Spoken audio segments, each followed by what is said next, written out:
Hi, everyone. Welcome to another KE Report webinar. I am your host, Corey Fleck. This webinar is being produced in conjunction with Focus Communications. We are joined by Timberline Resources, traded on the TSX Venture Exchange under the symbol TBR and on the OTCQB under the symbol TLRS. I am joined by two company representatives here, Patrick Highsmith, President and CEO, as well as Steve Osterberg, Vice President, Exploration. Now, Timberline Resources is focused at the Eureka project in Nevada. And just over the last couple of weeks, the company has released some of the best holes drilled on the project, high-grade gold over some very nice widths. I know that we will be focusing a lot on some of that recent drilling, but there's still a lot of drilling to be done on this project. So Patrick is going to take us through the presentation. I will interject questions periodically throughout that presentation, depending on when it best fits. You all can send in your questions through this webinar program, either through the chat function or the Q&A function. I will be watching those. And at the very end, if we don't get to your question, I will bring it up during a Q&A session. And anybody who comes up with questions after watching this webinar or watching the replay, you can always email me, fleck@kereport.com. And I will have Patrick back on my show, kereport.com, for some updates as the company continues to put out news. Patrick, start us off, please. Take us through some of the Timberline story. And again, definitely with a bit of a focus on some of the recent drill holes. Absolutely. Welcome, everyone. And thank you, Corey. It's good to be here with you to talk about Timberline and our Eureka project in Nevada. Now, there'll be a lot of information here today that is technical or forward-looking in nature. So please apprise yourself of the cautionary language here and on our website. Just as a way of a highlight, we are an on-trend explorer in Nevada. We have huge land packages. We have permits in place to do a lot of drilling. And we have a foundational resource at the Eureka project on which we are building. There's high grade there. There's some oxide mineralization there. Recent drilling, as Corey alluded, has returned some of the best hits the project has ever seen. These are in an area we call the water well zone. And most recently, we've announced 2 core holes with better than 140 gram meter intercepts of gold. A lot of growth potential here. And of course, a lot of this is happening at potentially much higher grades than the existing resource. We have drill results still pending, a few weeks away from results from the Oswego Target, which I'll show you in a few minutes, where we had some oxide gold sampling in December that we announced. A lot of other drill targets on the property as well. And we believe the Eureka project has the potential for the discovery of upwards of 5 million ounces of gold. So as far as our team, we don't have time to spend a lot on that here, but we have 5 seasoned board members. Steve and I, who are with you today, are sort of the spring chickens on the team. We've only known each other for 26 years, having worked together at BHP in the 1990s. A diverse team, a lot of stock held at the board level as well. You can see a little bit about our share structure here and capital situation. We have about 140 million shares outstanding. We own about 20% of those at the board level. And one of our largest shareholders, largest outside shareholders, certainly is Crescat Capital, a gold and diverse fund held here in Denver, Colorado. So today you're looking. When did Crescat come into this story? Great question, Corey. About a year and a half ago, Quentin Henney and I were looking at opportunities around the Western U.S., and Crescat came into a financing in Timberline at that time. So that would be summer of 2020, and I joined as CEO in the fall of 2021. Okay, thank you. So let's jump in. A lot to talk about here. As I said, Timberline is an on-trend explorer, and here you see our 3 projects highlighted on a map of Nevada.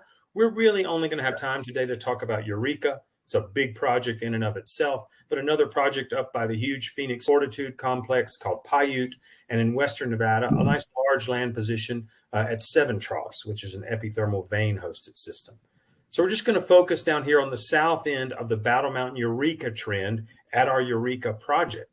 And when we look at the Eureka project, Of course, you can note that we do have a resource there. It's been reported since 2013, compliant with National Instrument 43101 in Canada. And here we're looking southwest. You can kind of see a view of Lookout Mountain there with a rough footprint of that resource outlined in red. And you can even see a historic pit there with some brown and tan colors. And that's because there's oxide mineralization there at surface. But the resource overall is about 30 million tons at 0.62 grams per ton. So it contains in the measured and indicated categories about 500,000 ounces of gold. However, it has a high-grade core that you're going to hear a lot more about today that plunges off to the east here in this direction. And that has been really the source of our excitement when we looked at the project about a year and a half ago. And Quentin and I got really excited to see where this thing went off to the east. And we're going to be talking to you today about drilling in an area we call the water well zone, which is located, I'll just turn on the whiteboard here, which is sort of located in this area here, just east of the resource, down dip of it, adjacent to, but not included in those resource tons. So these discoveries here could be really accretive at both grade and tons to grow this resource. So that's the area we're going to be talking about for a lot of the drilling today. I'll just note here that haul road you can see in that circle, beautiful double width rock-based engineered haul road that gives us great access into the middle of the property. And by the way, we drilled into January this year. So Steve had the team out there well into winter drilling and no great challenges there at all. So Patrick, might be getting a little far ahead of ourselves since you did just start drilling some of these high-grade zones, but how quickly could they be incorporated into a resource? Well, that's a great question, Corey. Right now, we're sort of defining what is the water well zone. Is it a discovery that holds together as well as it appears to? And some of these results will give you some insights into that. But depending on the geostatistics and the actual data as it comes in, Corey, I would estimate that in about a year and a half, you could see a significant upgrade to the resource if we're successful here. And one reason it could move a little faster is this is Carlin type gold mineralization, which tends to be more homogeneous once you're into the zone. In other words, more consistency when you hit it repeatedly. Okay, perfect. Thank you. So this is a map here. Let me get out of the whiteboard. There we go. Whoops. Can you, there we are. So there we are, full screen view. Sorry about that. So this is a property map of our large Eureka project. There's a 3-kilometer scale bar in the upper left. Now, if you're looking at this and you look over at the right, you can see we have about 70 square kilometers of claims here. This makes us the dominant claim owner in a district that we now know to be 10 million ounces of gold. And this is kind of news for Nevada. And the reason for that is right at the top of the slide, you can see here that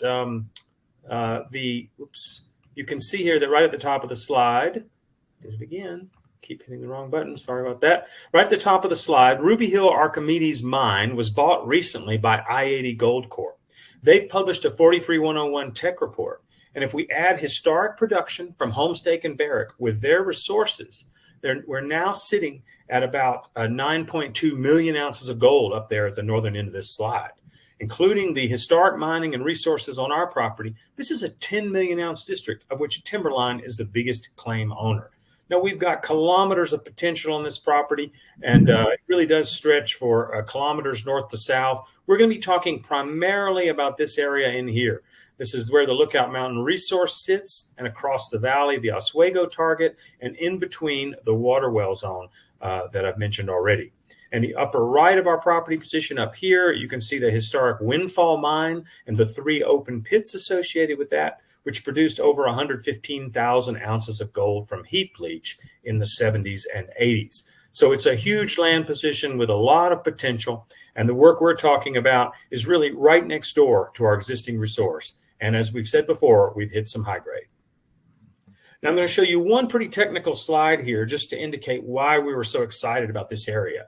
And Steve and the team had generated this work some time ago. The colorful map you see in the background is a gravity map. It shows major breaks in the Earth's crust. And you can see some of these features we're talking about are often on the boundary between the warm colors and the cooler colors. But if you look in sort of the center of the slide, you can see down in this area that we have a gravity low, the cool colors, and over the top of it, a red blob, which is an IP chargeability high. So that coincidence of geophysical anomalies and the various faults and geology that we see around that really highlighted this as a focus for our exploration starting in 2020. We already had a resource there. We already had an indication from 2015 that there was some high grade in this water well zone. And a lot of our work has focused in that area I've just outlined for you really for the last year and a half. So we're going to zoom in, and a lot of our slides are going to focus in that area. And when Quentin Henney and I were looking at this a year and a half ago, it was this area here that got us so excited when we went to the field with Steve and looked at the work that had already happened there. And that was before, obviously, these high-grade holes we've just started drilling. So just move along here. Now, this is a 3D perspective view of that area we were just talking about. In red is the resource outline again, kind of the footprint of that 500,000 ounce resource. And in the northern end of that, you see a lot of these red discs clustered together. The red discs are downhole drill intercepts. Smaller ones are above 3 grams per ton, and the larger ones are 10 grams per ton or above. Now, you can see a lot of those fall inside the resource footprint. But if you look to the east, you see that we see more of these discs appearing just east of the resource. This is the water well zone. You also see some occurring in the south end of the resource where we still have a lot of drilling to do. But we're just going to focus here at the water well zone right in this area here, okay? And so the results we just announced in the last 2 weeks that were so exciting were right here, these intercepts at the northern end of the water well zone, which include 23 meters of over 6 grams in one of our recent core holes. And then here at the very south end, the farthest south hole in the water well zone, which is drilled from here, there's the intercept there outlined in that circle. And that intercept contains 41 meters of over 5 grams per ton gold. So these are high-grade intercepts with considerable thickness. You notice they're immediately adjacent to that resource area, and we've hatchered the water well zone and the exploration potential areas going south from that recent high-grade intercept and going north up into an area that we've labeled there the north area, where you see some historical high-grade drill intercepts. So, Steve, maybe you want to comment a little bit about what else you see in this map and kind of where our focus is going to be in the next little bit. Yeah, it's quite interesting, and even looking at that gravity map that you just previously showed there, one of the things that you pick off of that are these strong north-south trends and strong gradients on those trends, basically slopes in the contours.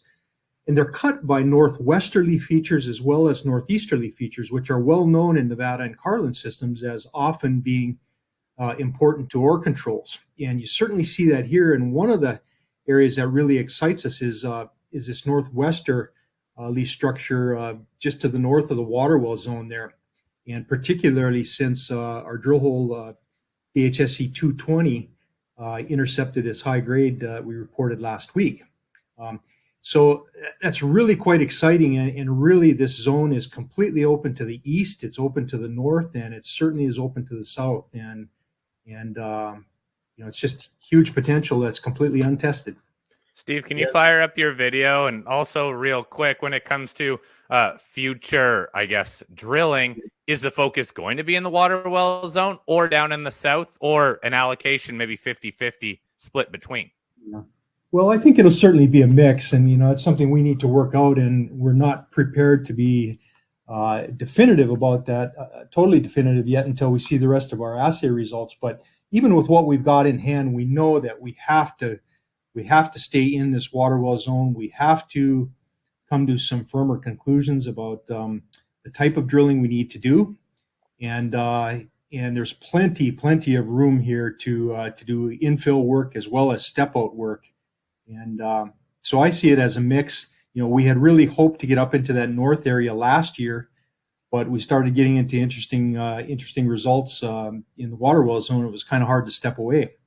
And then I'm sure, as Patrick will mention later too, this isn't the only target on the property. We've got in a sense, almost a carbon copy of this up at Windfall. That's got lots of open room. So I'm sure it'll be a mix of drilling. Okay. All right, guys, real quick. We also have a question on this Oswego zone. Is this interpreted as the same system? That's a great question. And I personally think, as Patrick will show in some sections here, I think it ultimately is related to the same system. And it may, in fact, be marking the eastern margin of this large structural stratigraphic corridor that is marked on the west side by the existing resource. And as you'll see, the dips to the favorable stratigraphy sort of vector back towards the center of the system, center of this corridor. And so I think there's a very good possibility it's part of the same system. And the geochemistry certainly would suggest it's also a Carlin system as well. Okay, yeah, good comments there from Steve. And he reminds me to highlight, of course, these major faults, which we've done here, which show up as these blue lines. Those are often plumbing. They often create porosity and permeability or barriers for the fluids. And the other thing I just want to point out is scale on this slide. We really have about 1.5 kilometers south from this hot drill hole, with the resource on one side and favorable structures and geophysical anomalies on the other side. Kind of a fairway like in golf. Imagine playing down this fairway here and drill testing to the south. And then, as Steve points out, this structural area to the north with the that north area target even further north. And we did circle Oswego here on the right hand of the slide. We'll be talking more about that in just a bit. Yeah, and actually, Patrick, if I could add in, you know, the zone here is really extensive, even more than 1 kilometer to the south. The existing resource goes down another 2 to 3 kilometers. There's a gap in it, but that gap is really there only because it has had insufficient drilling to bring that into the resource back in 2013. So the fairway is very long. This is a long par 5. Yeah, very long par 5 indeed. Yeah. Very good analogies, guys. Quick question is, how far south could this continue? You did just kind of answer that, Steve, but in total, summarize that for us, please. Oh, I think the entire mineralized system as we now see it, not to imply that that's all at ore grades, but the entire mineralized system is on the order of 4 to 5 kilometers. North-south and east-west, it's about 1 to 1.5 kilometers. So it's a huge footprint. So one way to think of this water well discovery and what we're drilling that's a little deeper now and higher grade, maybe that was the fluid pathway up from the east into what formed this outcropping system at Lookout Mountain proper. Or maybe it's the most favorable host rock and the most favorable structural setting, or a combination of both. So that's how we have to explore it. Now we're going to show you a cross section here. Sorry, it's just south of the historic pit here. That cuts through the heart of the zone, right through that area just south of that historic pit in that high-grade zone. Now we've got a cross section, a slice through the earth here, and I've superimposed on that some warm-colored blob at sort of the bottom of it that is white and pink. That is an IP chargeability, so that's basically showing us electrical properties of the rock, like pyrite or the presence of graphite. And what you can see is we have a rock package that is dipping east, and the mineralization outcrops up where you see the word jasperoid, and that's the historic resource. It dips to the east or to the right on this slide, and you can see that the geophysical anomaly is telling us there's a hot spot down and to the right. And of course, that hot spot partially underlies the water well zone where we've been drilling. And it also goes deeper, and you can see those red lines. One of them is labeled the buried normal fault. Those are perhaps plumbing up which fluids could have come and be the cause of that geophysical anomaly that we think is very encouraging. So maybe that's the roots of the system. And if you look over on the right, you see the words Oswego Target there. So there's the Oswego that a number of our audience probably have seen in our press releases, where we have some high-grade gold at surface and a big fault there dipping back to the west towards that IP anomaly at depth. So hopefully that answers some of the questions about the potential relationship here between the two. The distance is about 1.5 kilometers, really, from the resource there to the Oswego target. So there's scale there. Obviously, we don't expect that whole valley to be mineralized. What happens is favorable host rocks pick up the higher grade gold.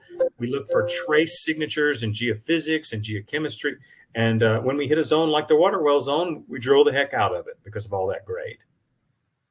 Makes sense. Thank you for taking us through that. You guys are answering a lot of the questions that are coming in anyway. So keep it going there, Patrick. Great. Thank you very much. So now this table and a couple of great photos, if you're a nerdy geologist like us, are the reasons we're here at the Eureka Project. And that is, sure, there's some gold at surface. There's even some oxide that could lead potentially to heap leach mining, low cost mining of lower grade rock in the future. Lookout Mountain and Eureka are to us about high grade. And this table summarizes some of the very high grade intercepts that have been drilled on the project. Right at the top, you can see a hole drilled back in about 2006 when I first started looking at this project when I worked at Newmont.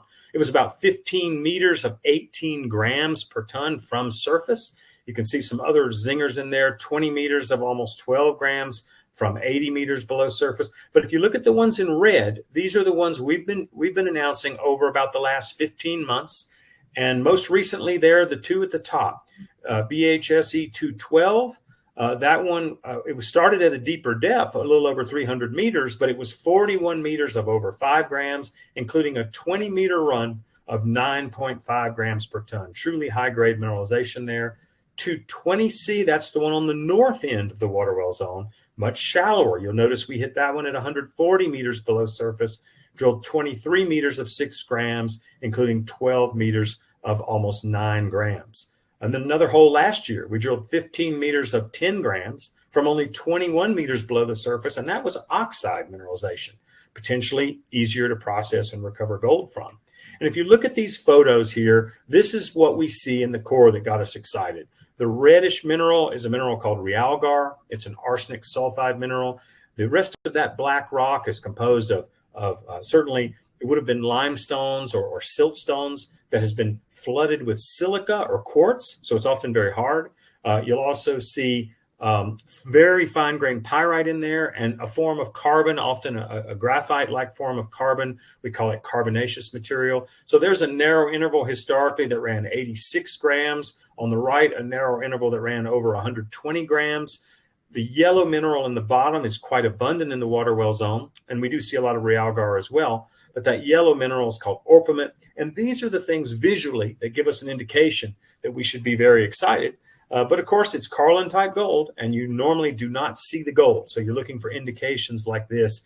And when you see this much realgar and orpiment in a system, we tend to get excited because that's often analogous to big systems that have a lot of gold. Patrick, can you also comment on, it's also in a way kind of rare to have this high grade of gold in Nevada, is it not? Most of Nevada is known for lower grade deposits. Well, that's true, and in a way, Corey, and in a way, it's not. What started the mining in Nevada, the boom, was the 1962 discovery of the Carlin Trend, and there, of course, you had good grade mineralization coming to surface. But then there was this boom in heap leach processing, and that allowed the processing of these oxidized ores. Now, because the costs were lower, you could mine a very bulk scale of mining, Corey, to a low cutoff grade. So sure, you know about a lot of open pits in Nevada that have a fairly low average grade, but that's because there's this kind of high grade surrounded by low grade also that can be economic. So the answer to that is yes or no, but yes and no. But if you look north of here, Nevada Gold Mines is now developing the huge Gold Rush deposit. The Gold Rush deposit is, millions of ounces of gold, on the order of 10 million ounces of gold. But you can mine a subset of that at much higher grades by underground methods. So really, high grade is not a stranger to Nevada. It's just that the scale of mining is so big that we often take a lot of the low grade with it. Fair enough. You guys also have that sort of a resource early on too, right? So yeah, that's exactly right. It's a decent analogy to what we're doing now. So here's a plan map where we're going to talk about these drill program with a few indications of where we're going to be exploring next. So again, you should recognize this view by now. You see the northern part of the resource outlined in red, the open pit with all that high grade underneath it with these red discs again. And there's that water well zone hatchered in red.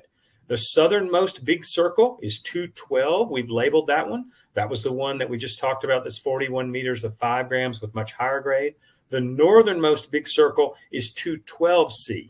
Now you can see we put these red arrows in place to show you that, in fact, the mineralization is wide open to the north and northwest, still open to the east. Now there's faults there, so sometimes it gets dropped down deeper perhaps, but there's good potential to the east and tremendous potential to the south, as you can see from those arrows. So this drill program capitalized on a lot more work that Steve and the team ran to give us a better 3D understanding, a lot of structural geology, a lot of geophysics to help define these targets. And we now know from these results that in general, right in this area, we had a couple of holes that the mineralization was very thin. And that's, as we'll talk about in cross-section, it sort of changes between here and the resource, but it's wide open up to the north. And then the other two holes we just announced are down here, in which we did have a couple of good hits on the southeast, and that's how we know it's still open in that direction. So it's a continuously learning process to constrain where you go next with the drilling, but with those arrows, you're going to get some idea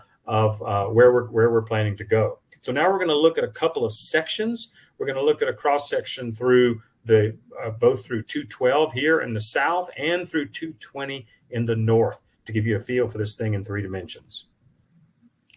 So first, we're starting with a cross section through hole 212C with that beautiful run of 5 gram plus mineralization.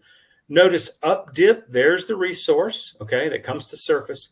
And a couple of rock types we need to talk about. The Dunderberg Shale, which is outlined here in this sort of salmon color. And most of the mineralization is consistent at the base of the Dunderberg at the top of this lighter color unit, which is called the Hamburg Dolomite. So that is the contact. We've hatcheted it there for you. Where it hits fault structures, where it hits other favorable host rock, those fault structures hit other favorable host rock. We've hatcheted in red for you. And you can see wide open to the east. Previous drilling out to the east did not go deep enough to hit that zone. So we're very encouraged. And that's the direction we'll be chasing it. And of course, out of the screen towards us is south in this case. So obviously we're going to be drilling that same formation going south. So in a way, it's very, very easy to understand. You have the resource up here, and then it dips down, gets a little deeper down here. And fortunately for us, we're seeing nice high grade down there. So so that's that hole 212C, which is a little bit deeper, as I said. And also you can look across to your right, and you can see the relationship with the Oswego surface showing, and this important fault right here. Just trying to draw a circle around that has not seen any drilling for 30 years. And we have about 8 holes over there in that general area awaiting results, which we should have in the next few weeks. And again, people could refer to that December news release to see the news from Oswego. How deep were those holes? So you guys drilled at Oswego? Steve, how deep were those holes? I forget. Yeah. The holes that we drilled this year were quite shallow, only on the order of 50 to 75, 100 meters in some cases, 150, I think, in one case. So quite shallow. And we're somewhat constrained there by land access for this past season of drilling, but we'll have better opportunities this year to do some deeper undercuts and to step out along strike from it a bit further as well. So that's good. Okay, so really just first pass drilling there, getting an first pass. Yep, very much. Now we're going to switch to the north here, and we've cut another cross section through that excellent intercept in 220C. There's that 23 meters of 6.1 grams that we highlighted. Again, you'll notice it's at the base of the Dunderberg, on top of the Hamburg. And you'll notice that we've hatchered the area out to the east, but we don't know exactly what goes on to the west, because if you look to the left, you'll see the resource is very skinny. This is the northern tip of the resource. We did drill into it with that hole you see there in 2020. Still a good zone there, but more narrow. So probably there's some faults in between. The Dunderberg is getting thinner in that direction, probably due to the faults cutting out part of the key rocks. So here the potential is to the north from here into the screen you're looking at, and in that hatchet area you see off to the east. Now, as I mentioned, this 220 was a core hole. It was a twin, though, of a reverse circulation hole. Now, if the audience looks back to our news release 2 weeks ago where we announced this, you'll see that part of the news here was that we drilled an RC hole that both Steve and I were first very excited about. Steve showed me the cuttings. They had a lot of those visible arsenic minerals in it I told you about. We were encouraged, and then we rushed the assays, and the numbers we got back seemed a bit low for rock that was that intensely altered. So it was Steve's idea to bring the core rig here to twin that reverse circulation hole. And by that, we mean, sort of 8 feet away, Steve had the guys drill a vertical hole in the same spot, And the geology corresponded pretty well. We could see the same rock types. We could see the Dunderberg in about the right place. And yet the RC result came back at about 36 meters of just over a gram. And you can see the much better results that came from the core. Now, there are a few assays still waiting below this interval in the core because we rushed those core assays. So those will be in any day now. And we know the zone might be a little wider. It might pick up some lower grade or a few more high grade. But nevertheless, what this told us is that in this area where we are drilling below the water table, there's groundwater there. When you're drilling through that, it's common in exploration, but you're actually, with RC drilling, you're basically hammering that bit down there or using a tricone and chopping up that rock into little bits.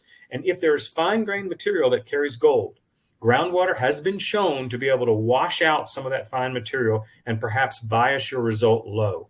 You may also get cuttings falling down the hole, and the area we're talking about is right here. And if the cuttings are falling down the hole from this upper unit called the Windfall Formation, that doesn't have very much gold in it, and that could also be dilutive to your sample if it was RC. Whereas if it's core, as you know, you get a cylinder of solid rock in there, the very highest quality of sample. And for that reason, we're going to twin some additional holes. We're going to test this concept and really compare the reverse circulation to the core. But the core is giving us high confidence results, as we've seen here at 220C, but also at hole 212, which we just showed you, also a core hole. So perhaps we drill the rest of this drilling at the water well zone with core only, but it's also possible that some variations on the reverse circulation drilling and sampling method could make that a worthwhile method as well. But core is always a great way to go. Okay, so Patrick, let me jump in here because there are a number of questions that came in on this recent development. So it sounds like you're not quite sure right now if you are going to go fully in and do all core drilling from here, but what is possible with the twinning of some of these holes? Because the initial result from the core hole was very high grade. Yeah, I'm just going to page back here, and maybe this is a good section to show it actually.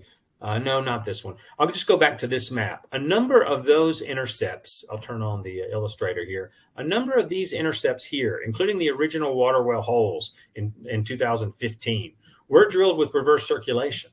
Now, the recent ones were drilled with the same contractor and the same methodology as the hole that we twinned, okay? But with older reverse circulation, the drill rig could have been much larger. It could have had a more powerful compressor, slightly different sampling techniques. And so it's possible that these RC data historically are more close to the accurate number. So we're not professing certainty on that, Corey. But what we can tell you is we believe so far that the next best step is to twin a few more core holes, RC holes with core, so we have a really solid comparison. And these will come from the heart of the zone that I've outlined there for you. So to answer your question, we don't have certainty. We're not doing any quantitative sort of multiplying or dividing to get to an estimate of grade here. We're going to go out and do the real work. And then when those comparisons are in, probably this will happen pretty soon, probably in the spring here. Then that'll give us the ammunition we need. And core drilling is always a great option, I just want to emphasize. But in Nevada, we have great drilling contractors, and reverse circulation drilling can be used as an effective exploration tool. But you'll find most of us old timers like myself, we like to do a fair number of core holes mixed in there anyway for confidence purposes. And in this case, there will be more. Patrick, if I could interject, there's a couple other factors here too that I think, to be fair, we should mention. You know, much of the drilling of the existing resource was by RC, but as in many of the old historic projects, especially back in the old days, there were certain depth limits where drilling was stopped, and it was an issue of what was going to be oxidized and heap leachable. And in a case like this, much of the drilling here was quite shallow and in dry rocks, no groundwater. The groundwater tends to be quite compartmentalized here by the faults. And so you can have deep dry zones, and then you can have deep highly saturated zones with groundwater. And what we found in the water well zone is that that's where we're seeing a lot of water issues and the potential issues with recovery from the RC. And so we don't want by any means to leave the impression that all of the RC drilling here was not adequate, because much of it certainly was. But within this water well zone, this is something we recognize that really does need to be tested and confirmed and better understood. Seems like you guys found this out pretty early on, too, because this is still fairly early on drilling at the water well zone. In terms of the twinning of the holes, at least a couple of the prior drill holes, are you guys currently doing that? Or is that coming, as you said, maybe in the next couple months? It'll be coming in the next program. Yeah. Okay. Yeah, there's no drill out there right now, Corey, but very soon. Perfect. Yeah. Okay, guys, so one other quick question, if we could just come in, if you could draw some of the holes from the Oswego drilling, where they cut through the cross sections on either of those two cross sections that you shared. Yeah, and there'll be a view of that later that it's a little bit more illustrative, but I will do that for you right now, just as my beautiful artwork here. As Steve said, they were shallow holes, and the reason for that is we wanted to get right across that fault, just underneath that surface showing. Where we had all that grade. So really there's not a lot of question that we're going to test that zone at depth. It is a fault that cuts through that rock. It's silicified the heck out of it. It's all oxidized at surface. So we can't tell visual indications of gold. It's sort of tan and brown and reddish colored rock that's hard. But those are the drill holes in about that orientation, something like that. And as Steve said, we have patented claims there, which makes drilling and permitting easy. And we stayed on those patented claims so we confined ourselves to a fairly limited footprint to get those initial holes. And obviously, if those hit, that opens up the potential to drill. I just want to point out these very favorable host rocks right here. This is the 9 Mile Formation, which is the primary host up at the Archimedes deposit north of us, where I-80 Gold is developing.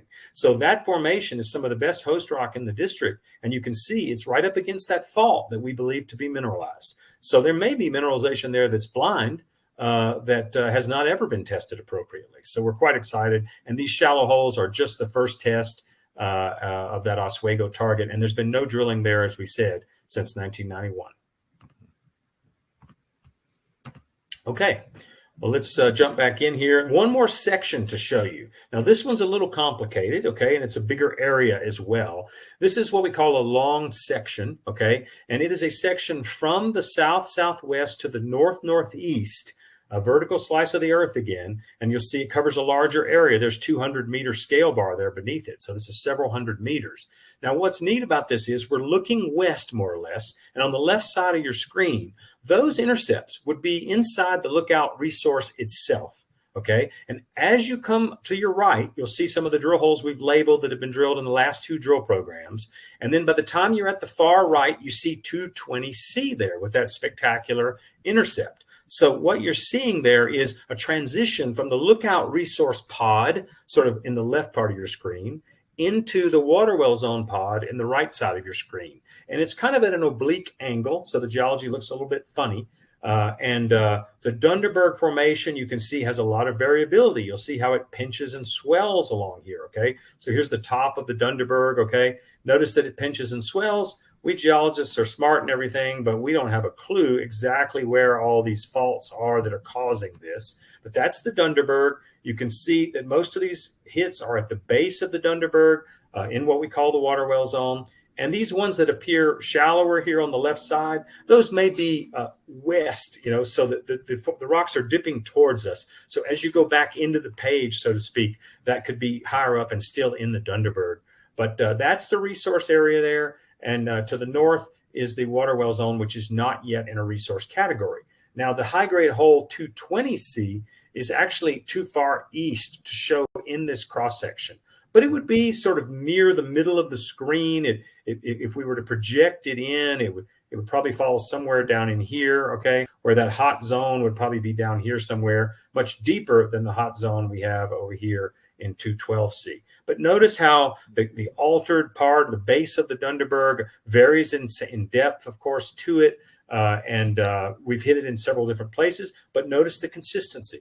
The base of the Dunderberg is pretty much always highly altered and mineralized, and we have to do some more work to figure out exactly where these faults are that are breaking up this rock. Those faults can be plumbing, of course, so they may well yield some high grade as well. But really exciting that Steve and the team have been able to build enough geologic knowledge to put this long section together. We've come head and shoulders in sort of knowledge when we started drilling this thing in the 2020 program even.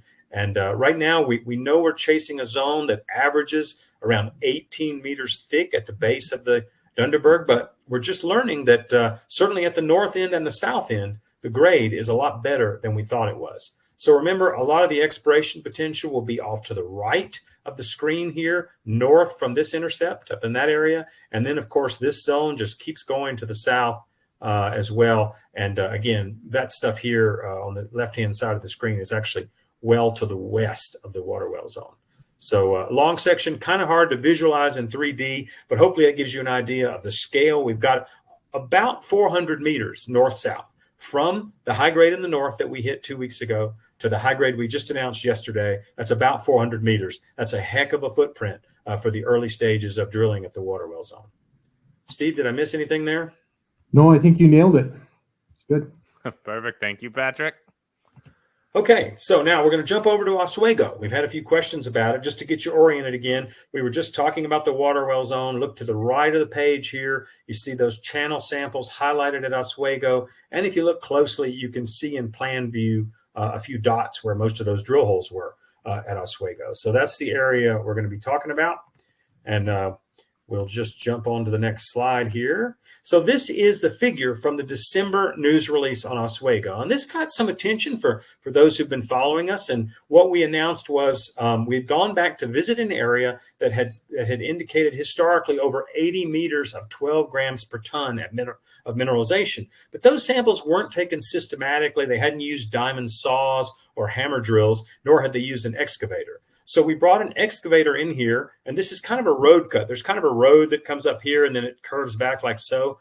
I'll just kind of outline that. There's kind of a road that comes up here, and then it kind of curves back like so. So along this surface here is a big fault, which is effectively a cliff, okay? And, it's maybe 10 meters high at the high bits. And we came in there, and Steve brought the team in, and we systematically sampled along that fault.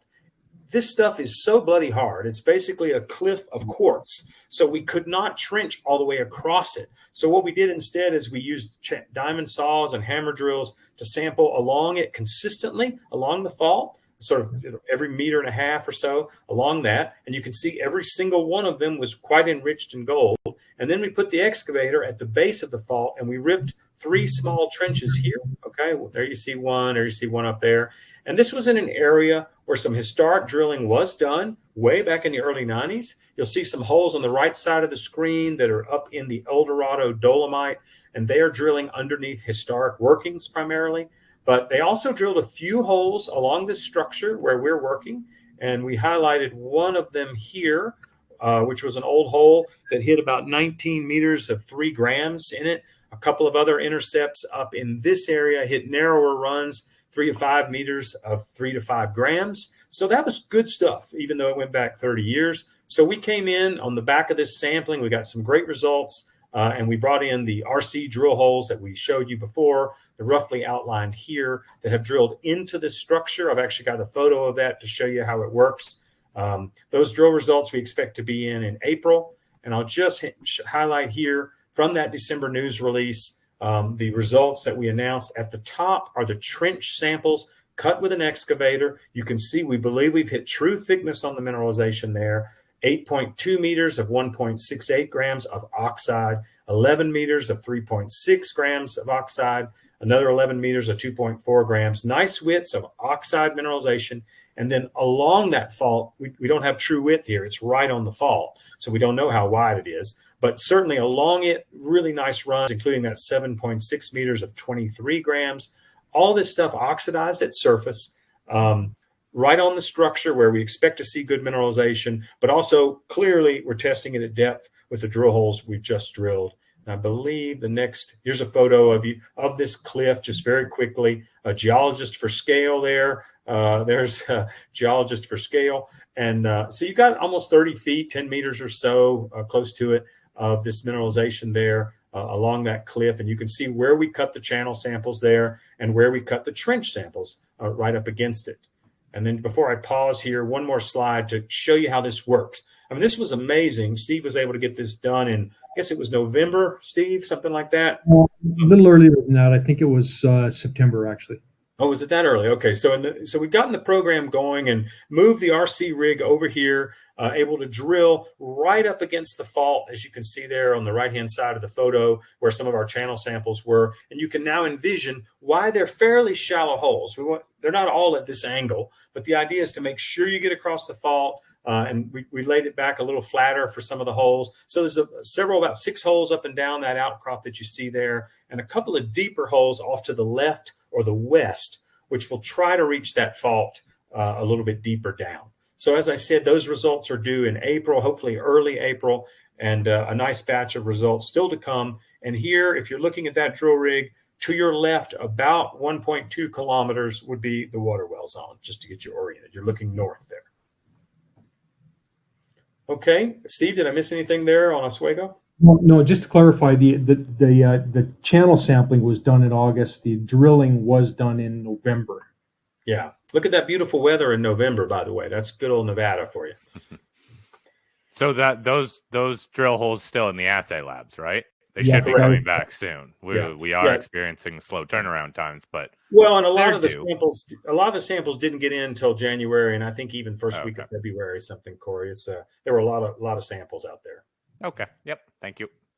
Okay, so on the next slide here, we're just going to mention briefly, we're a few kilometers northeast now of the lookout area, and this is the windfall trend. And here's that beautiful haul road that winds right through it to get you oriented here. This area here is where the old heap leaches were, and you can see here the outline of the 3 pits that constituted the Windfall Mine back in the 80s. About 115,000 ounces of gold taken from here. This is a sub-district scale. This could be a property for a junior, a standalone project for a junior. And we will be here at Windfall to do some more drilling. But frankly, the Oswego success kind of hijacked the drill rig a little bit, and we did not come to drill at Windfall. We again have patented claims through the core of this. Makes it easy to permit and drill here. But look at some of these intercepts between the pits. 24 meters of 3 grams per ton, 27 meters of 2.2. So the district is alive and well up here at Windfall. And I'll just show you a quick cross-section view because the geology, very similar to what you just looked at. The Dunderberg Shale on the right, the sort of tan color, and the Hamburg Dolomite in sort of purple, dipping to the east. That's one of the holes we drilled a few years ago before I came on board, of course. 24 meters of 3 grams at that contact again. We've also shown surface sample results from in and around the pits. Steve took a lot of these samples. The maximum of those was 13 grams per ton in oxide mineralization, probably in the Hamburg Dolomite. So Windfall, alive and well, lots of targets here.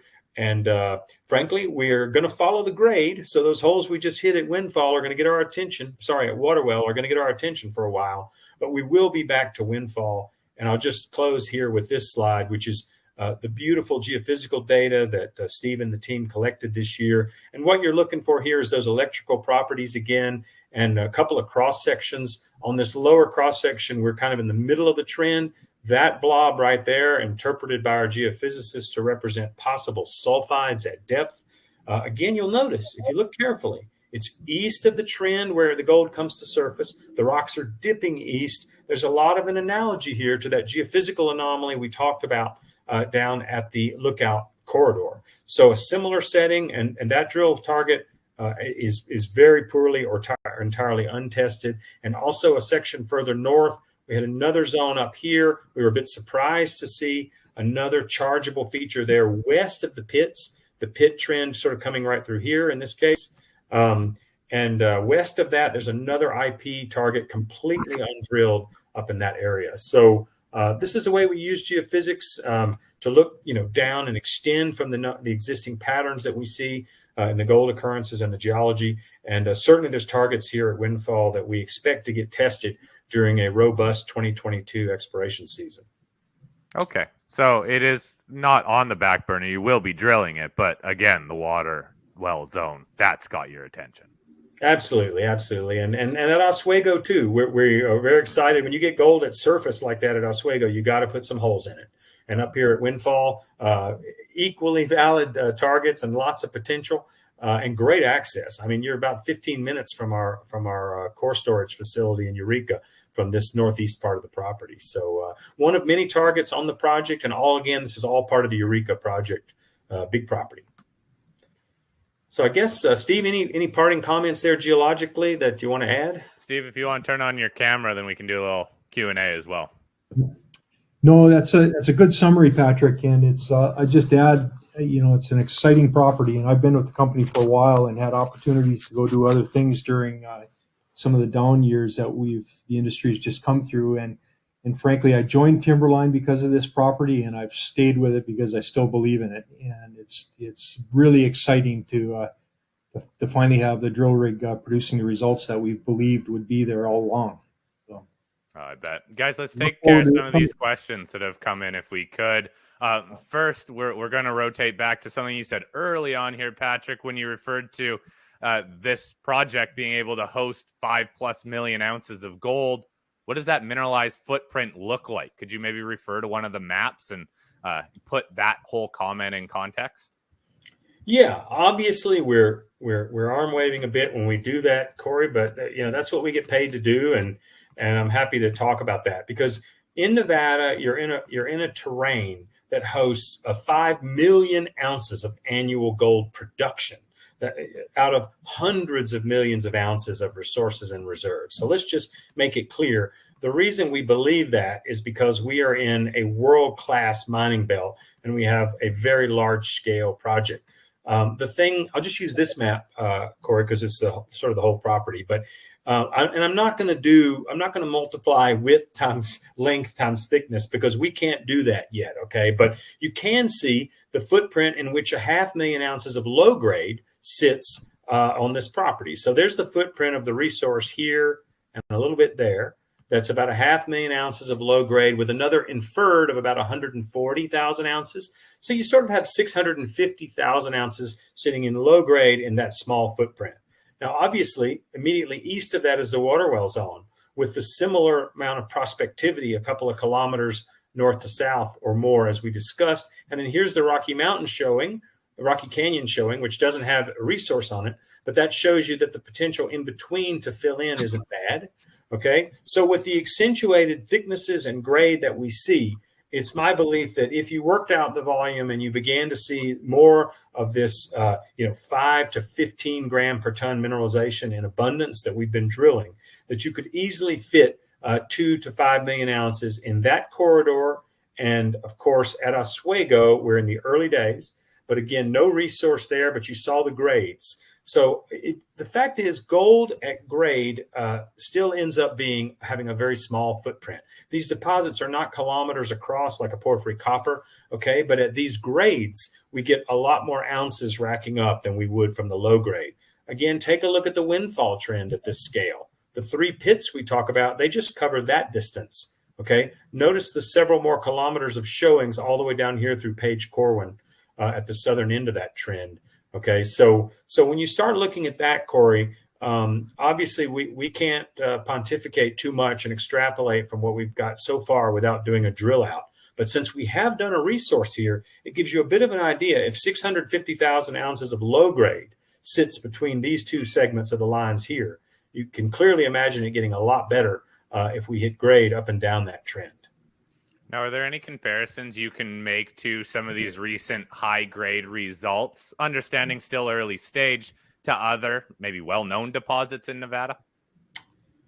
Oh, there's been some comparisons to the Independence Range and the Jarrett Canyon district there. That's in a little bit older rocks as well. That's in Ordovician Hanson Creek Formation, a lot of that mineralization. This is in older rocks, the Cambrian rocks. This district, now at 10 million ounces, is bound to be one of the bigger Cambrian-hosted districts in Nevada. We also see a lot of Cambrian mineralization in Twin Creeks. So there is age. That's one thing we talk about. The Silurian-Devonian rocks, Corey, are younger, and that is the Carlin Trend proper itself. But geology, I like the Jarrett Canyon because of the mineralized siltstones like we see in the Dunderberg, okay? The abundant arsenic mineralization. We don't have as much antimony as they have, so chemically it's a little different. The other recent incredible success is the giant gold rush deposit that Nevada Gold Mines is developing in the Cortez Pipeline District. And there you have similar sort of corridor in scale to what we're talking about here, 4 kilometers of strike. And it's developed in highly brecciated, structurally controlled pods, maybe like a very long cigar, which has significant widths, a couple hundred meters wide, okay, and really nice grade within that corridor. Now, in the early days, they published a bigger resource, but at a lower grade. What that means is it has a low grade envelope around the high grade. So again, we see that here. So I have continually thought that this structural orientation to me made me think of Gold Rush, and then the rocks made me think the way they appear, the carbonaceous nature of it, the lot of orpiment and realgar made me think of Jarrett Canyon in the Independence Range. Steve, you probably have more to say about that. Yeah. And actually the very best analogy here, and to answer this question, may in fact be Archimedes. The mineralization at Archimedes covers a very significant section of the stratigraphic section from the Hamburg dolomite, which Patrick is pointed out, well pointed up into the Windfall Formation, which we see a tremendous amount of alteration in it in our drilling, but we're yet to see any grade in it. And then up into the Ordovician and Silurian section, including the 9 Mile Formation, which we know from historic drilling has some gold in it here. And it's effectively, it's grossly untested here. And with our new concepts and ideas and where the structures are, that'll be a great target for us up into that north target zone that Patrick pointed out. So, as usual, Steve said the obvious, where I went off in an obtuse direction. There sits the Archimedes right at the top of this page. So that's a hell of a good analogy to draw. There's 10 million ounces sitting up there, at least. Thanks for summarizing that one there for us, Steve. A couple questions have come in, really just asking for a summary of the 2022 exploration program and the costs associated with that, where the company stands cash-wise, what the budget is going to be for this year's program. Well, it is. I'll just say, for those of you who haven't ever managed a junior mining company, budgets are always contingent on how much money you have in the bank. And so we often don't use the budget in the same way that a company that makes revenue would. Okay. So let me just say a couple of things, and there's plenty of caveats here. You know, we're sitting around US 1 million in the bank. Steve did a spectacular job managing our program this year. We saved a lot on the core drilling, and we got a superior contractor this year. So we came in a little bit probably under. We wanted to end up the program with $1 million US in the bank, and we've done that. So that was important. Now, obviously, we would need financing to do a large program this year, and our goal is to do a significant drill program this year. So if I had to project forward, look, let's just say that last year we raised just under $4 million or so US, and we put forward about more or less round numbers, a $3 million program or something like that, let's say. And we added to that. We did a little bit work we didn't anticipate. We are optimistic that we could easily double that amount of work and spend every dollar very, very well and still have targets left to go. So it's a fine line, Corey. We don't spend money we don't have, and yet we have to think aggressively. And when we're producing results like this and we have quality institutional shareholders that we've been building into the company, we believe there'll be support there for an aggressive program this year on the order of double what we did last year, which was about 6,600 meters of drilling, both core and RC, a lot of geophysics, a lot of geochemistry, a bit of environmental, that sort of stuff as well. Okay. So a bigger program this year. You do need to raise the money, but look, there's reason to be drilling a lot of these targets. Couple quick questions before we wrap up here. Can you do any preliminary analysis of the mineralogy to be done, or mineralogy to be done at this stage, or does that come later? You mean sort of metallurgy, probably? Yeah, I think that's what he means. There is metallurgy. Yeah, look, we're not going to pontificate about metallurgy without data. However, those of us who know these rocks can tell you a few things. First, the resource itself, they did do early metallurgy. One can read about it in our technical report, and there was material that leached well there and could have been perhaps with more work gone forward as a heap leach production, which means oxide and easy to get at the gold. There was also material that would have to be ground very fine because it was encapsulated in silica. Okay. And then there is sulfide mineralization. The sulfide mineralization can take different forms. But we know when we see realgar, orpiment, and fine-grained pyrite that the gold is probably ingrained in that pyrite, often inside the crystal structure of pyrite. And so we would anticipate that a lot of the mineralization, so strongly mineralized and so high grade, would be refractory and require additional processing. This is normal in Nevada. There are multiple operating autoclaves and roasters in the state because millions and millions of ounces are produced from such rocks. There may also, however, be sulfide mineralization. We see some without abundant realgar and orpiment. We see some with coarser grained pyrite as well. And some of that mineralization could be available by conventional crushing, grinding, and carbon in pulp or carbon in leach milling technology. Too early to say, but those are the options, and we probably will have a spectrum. In a multi-million ounce system, you'd expect to see different kinds of mineralization, Corey, some of which would require refractory processing and some of which definitely not. Okay. Patrick, before I get you out of here, Steve, you as well, summarize what the catalysts are going to be for this year. What do investors, or what can they hang their hat on? Come back to you guys and say, this is what we're expecting. Show us what's going to happen here. Yeah, I'll just say a couple quick words, and then Steve, you can close out. We said at the beginning of the season, Corey, when we started drilling, we're not going to drill dry holes. We're actually drilling in kind of low-hanging fruit. Not that this business is ever easy, but we were drilling in the water well zone where we already knew there was gold, and we've hit gold. What's more, we expected to find a zone that had a lot of 3 to 5 gram per ton mineralization, and we found that and a lot more. So water well zone, this round of drilling is almost complete, just a little more data to come in, and I think we've delivered on that. The Oswego trend, we hoped to be able to drill. We did drill it. The surface sampling kind of blew our expectations out of the water, much better than we thought. And so again, I think, our audience can look forward to those Oswego drill results, and probably, we believe they're going to likely to have some gold in there. We have no way of knowing what the grade will be, but we're starting off with a good surface showing.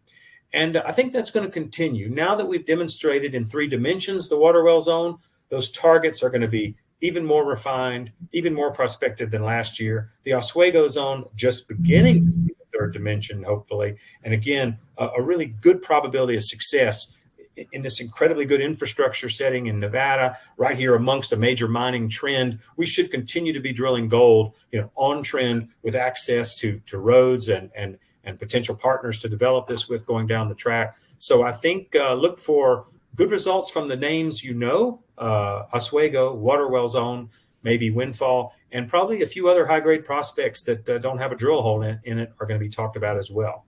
Steve, what did I miss? Steve? I'm not sure there's anything I can add to that. At the end of the day, in our business, it's about drilling. Yeah. And we expect to have a number of additional good results from this last year's program. And then as we drill forward, we're in such fertile ground that a high probability we're going to have good results coming out of this. All right. Hey, guys, really appreciate your time. Again, if you have any follow-up questions, you can always email me. That is fleck@kereport.com. Patrick even has his email address on this final slide. As I mentioned, we're going to follow up as more news comes out. It sounds like drill results coming, as well as the next drill program when that gets underway.